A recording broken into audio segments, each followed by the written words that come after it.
ഒന്ന് മഞ്ഞുമ വരെ പോയി ബേബി ആൻറ്റീനെ കാണാൻ. അവിടെ പോയപ്പോഴാണ് എല്ലാ കുട്ടിപ്പട്ടാളങ്ങളും അവിടെ ഉണ്ടായിരുന്നു. എല്ലാവരും എൻ്റെ കയ്യിൽ മുഴുവൻ കുത്തി വരച്ചിട്ട് നിൽക്കുകയായിരുന്നു.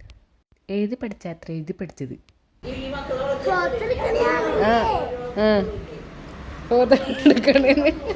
അത് ഇളയതായിരുന്നു, ഇത് മൂത്തതാണ്. മൂത്ത ഭയങ്കര സൈലൻ്റ് ആയിരുന്നു, പക്ഷേ ഇളയത് നല്ല സ്വീറ്റായിരുന്നു. സ്വന്തമായി രചിച്ച പാട്ടൊക്കെ പാടേണ്ടത്. പിന്നെയാണ് ഞാനൊരു സാധനം കണ്ടത്, എ ടിപ്പിക്കൽ BTS ഫാൻ്റെ ബുക്ക്, ഒരു കൊറിയൻ ബേസ്ഡ് ബുക്ക്.